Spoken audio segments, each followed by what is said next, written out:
grounded. We'll see some surge initially in the Chesapeake Bay, and then rapid water coming out of the Chesapeake Bay, and a lot of it going into the Delaware Bay. Hugs the Jersey coast. And take a look at this, Shepard.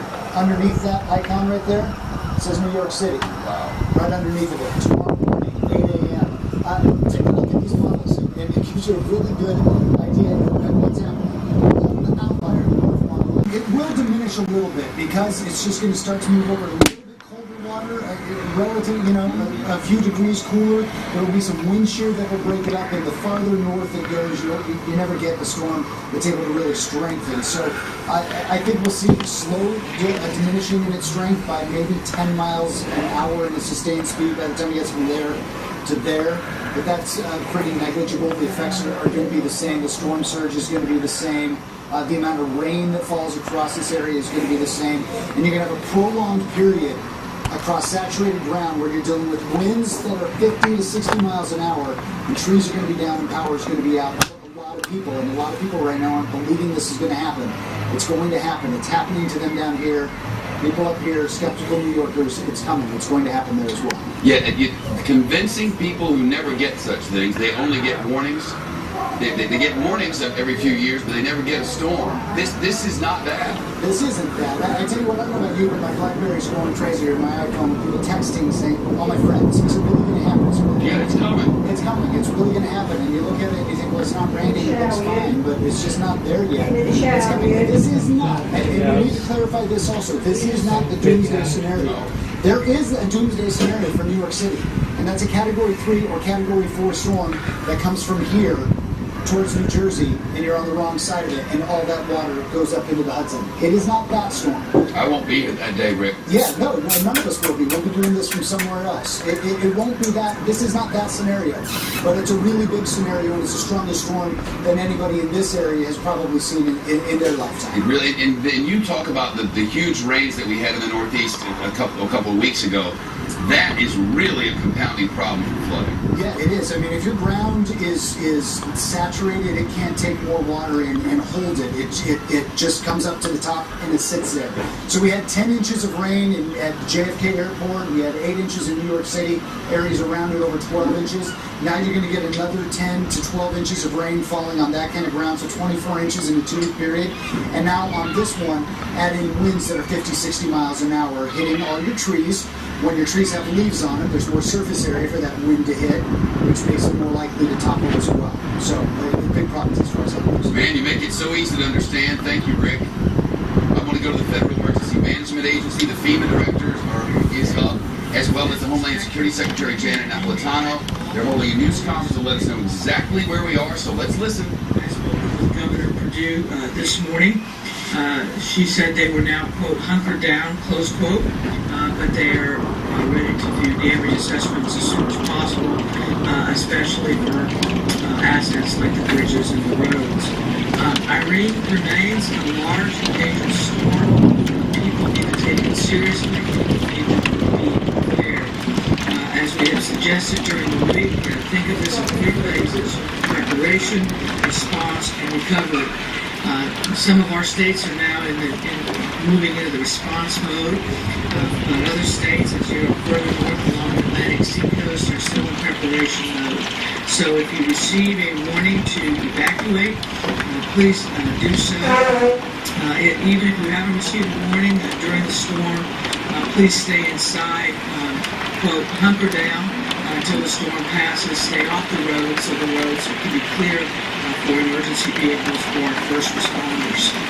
We anticipate heavy rain, potential flooding, and significant power outages throughout the area of the storm, which means all up and down the eastern seaboard. So with that, let me turn it over to Bill Reed. He'll give you an update on the storm itself, and then you'll hear from Craig Fugate. Bill? Thank you, Madam Secretary. I've got on the image here the satellite route, the visible road of Irene, the center of which is now about 50 miles to the west of Cape.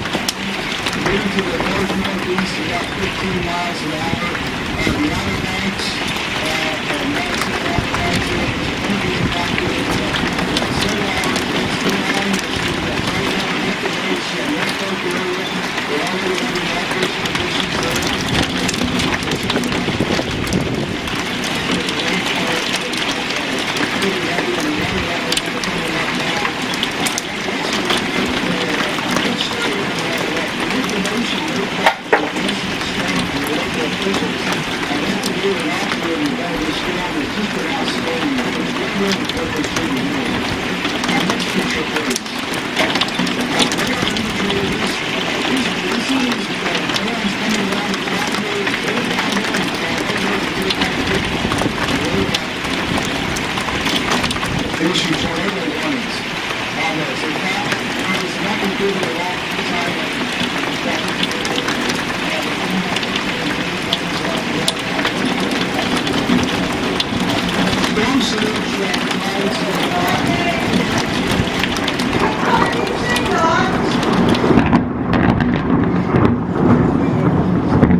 very dangerous.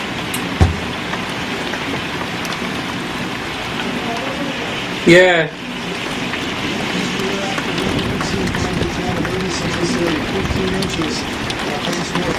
Before the storm exits later today. Next slide, please. Here's the latest forecast track with some infield information on it. By late this evening, it should be moving past, the center should be moving past the Norfolk area. There is a east and northeast and north, and then around the northwest as the storm comes past Norfolk. You see the hurricane force wind gusts to a lot of locations there. The sustained winds may be mostly over the water. The high saturated clouds, the winds, the winds are a lot of area. Expect to see a passing in that regard in that area also. Then you see the overall average is the wind on the coast of the Grand Line will pass west Ocean City and we're regular for impacting the Delaware Valley with storm surge and high winds. And then by early morning, being near Kilmore, New Jersey, moving up the coastline of New Jersey, affecting all the resort areas in New Jersey during the morning hours. And then making its next big landfall across Long Island into New England, very near in New York City. I don't want you to get too carried away with that exact point on there. If you saw in the radar satellite imagery, the center is not a tight line. It's a broad Indian forecast for eastern California and Idaho into New England. Next slide, please. The tropical storm probabilities, as we talk for several days now, this gives you an idea of how large an area is going to be likely to be impacted by these tropical storm force winds while the wind makes its trek up the eastern seaboard. Wherever those tropical storm force winds last for hours or saturate ground, that's how much we're going to focus on.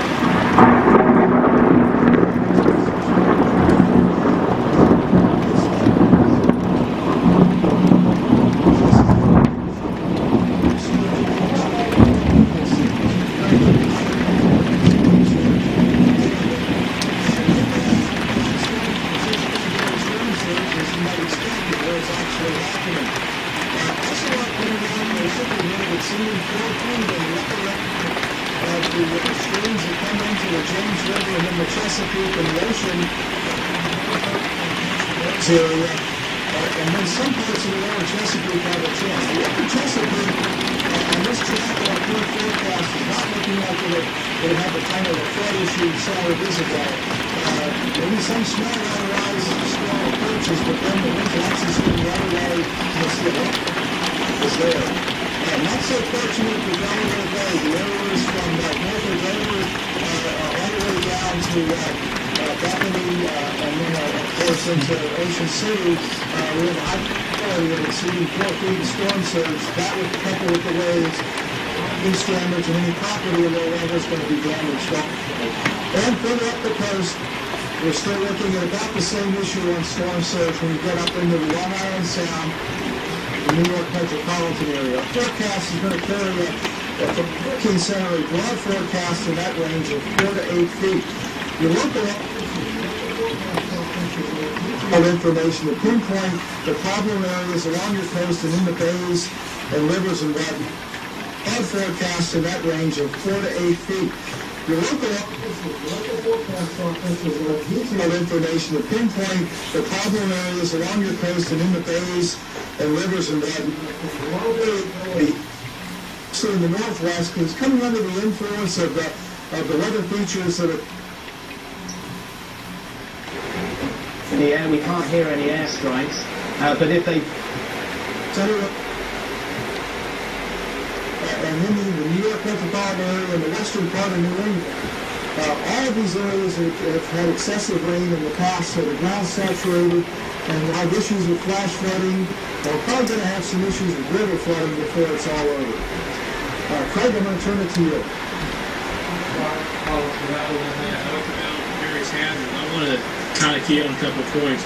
When we talk about category of hurricane, that does not explain all of the risk. You deal with basically 4 principal risks with a hurricane. The high winds, storm surge, and these 2 are very much tied to the category which describes how strong the winds are at the center of circulation.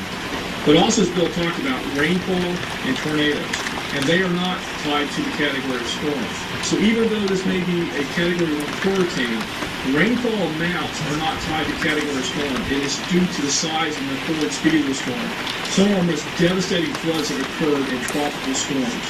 The other thing is the tornadoes are going to be very quick, as Bill said. They will not be on the ground very long. They won't be the kind of tornadoes we saw this spring, but they can still be very devastating. That's why we're asking people that are outside the evacuation zones during the storm to stay inside, stay away from exterior walls and windows, interior areas, just like you would prepare for tornadoes, but you're going to be there for a much longer period of time during the storm. So make sure you bring your supplies with you. The other key issue here is in the immediate aftermath of the storm, as the Secretary said, we're going to start the response phase in North Carolina as Irene moves north. The best thing people can do is stay home, stay inside. A lot of people like to get out, travel about, it's very hazardous down Caroline's, trees down, plus the responders and utility crews don't need to get behind you when they're trying to go help. So in the aftermath of the storm, unfortunately, we've seen as many people injured and lose their lives after the storm came through because it's still very dangerous. And then finally, yesterday, we had announced over our blog that we had released one of our apps for Android. And I just want to show you right now that we are out with information coming out over the app. And again, what's good about this is it has the information that if you do lose connectivity, it has preparedness information about what to do during and after hurricanes as well as other hazards. And again, this is for the Android. It's on the market. If you won't go to it, it is the official FEMA app that's out there. So if you go to blog.fema.gov, it'll give you the link to that for your Android. So there you go. We apologize for that. They're very good at a lot of things at FEMA, but getting audio from that guy Bill is not one of their strengths. That's not our fault, and we apologize for how weird it sounds and for all of it. But we're lucky enough to be able to go to Cape Hatteras, North Carolina again. Jeff Petrowski is there. He's in his Hurricane Hunter van and driving along with some live pictures that are streaming for us. Update us, Jeff. I'll tell you what, Chip, it's amazing. I'm on the north shore of Cape Hatteras. This is going to get downside. Right now, I can only walk across the town. There's no water in the town. It is empty. The boats are at the bottom, and really it looks like 3 to 6 inches at the most in the entire town. I can see that for miles, about 3 miles, there's still water. You can walk across the town. The last one we had earlier, Chef, what would happen is there's about 100 yards wide sand dune that's 15 foot high. It was taken out, and it's deposited that sand about 4 feet deep on Holly Crow between the outer banks of Hatteras on the far western tip and Frisco. And the locals tell me that as the wind switched around to west-southwest, we're going to southwest now, Justin, that hurricane's passing to my north-northwest. When we come around southwest, the sound is going to start filling up. And the area from Frisco westward is going to go under about 5 foot of water, what the locals just told me here a few minutes ago. So we evacuated the last area because that area where my livestock was just about 30 minutes ago with you. I'm going to do that area down. They're going to be under 5 foot of water. We come back into Frisco and Bunstead, and the entire town is now vacant with no water, which is an amazing sight. It's just a deep, the entire town is empty with no water, but it's going to come rushing back